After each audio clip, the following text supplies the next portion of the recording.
KSRTCക്ക് 74.34 കോടി രൂപ കൂടി അനുവദിച്ചു. പെൻഷൻ വിതരണത്തിനാണ് തുക അനുവദിച്ചത്. ഈ വർഷം ഇതുവരെ 933.34 കോടി രൂപയാണ് അനുവദിച്ചിട്ടുള്ളത്.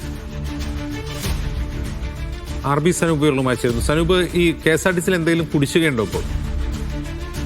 അജിൻസ് കുറച്ചു കാലമായി KSRTCയിലെ പെൻഷൻകാർ സെക്രട്ടറിന് മുന്നിൽ സമരത്തിലാണ്. ഈ പെൻഷൻ വൈകുന്നു, അതിനോടൊപ്പം തന്നെ പെൻഷൻ തുക വർദ്ധിപ്പിക്കണം എന്നീ ആവശ്യങ്ങൾ ഉന്നയിച്ചുകൊണ്ടാണ് സെക്രട്ടറിന് മുന്നിൽ സമരം ഇരിക്കുന്നത്. ഇപ്പോ 74.34 കോടി രൂപയാണ് പെൻഷൻകാരുടെ പെൻഷൻ വിതരണത്തിന് വേണ്ടി ധനവകുപ്പ് അനുവദിച്ചിട്ടുള്ളത്.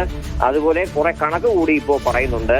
ഈ വർഷം മാത്രം 933.34 കോടി രൂപ KSRTCക്ക് ധനസഹായം നൽകിയെന്നാണ് സർക്കാർ പറയുന്നത്. അതിൽ KSRTCയിലെ ശമ്പള വിതരണത്തിന് മാത്രമായി 350 കോടി രൂപയും പെൻഷൻ വിതരണത്തിന് ഇതുവരെ 583.44 കോടി രൂപയും നൽകിയെന്നാണ് പറയുന്നത്. ഈ വർഷം ബജറ്റിൽ വകയിരുത്തുന്നത് 900 കോടി രൂപയായിരുന്നു. എന്തായാലും ഈ കഴിഞ്ഞ ഈ സർക്കാരിന്റെ കാലത്ത് മാത്രമായിട്ട് 7,904 കോടി രൂപ KSRTCക്ക് സർക്കാർ സഹായം നൽകിയെന്നും ധനവകുപ്പിന്റെ വാർത്താക്കുറിപ്പിൽ വ്യക്തമാക്കിയിട്ടുണ്ട്. ശരി സനു.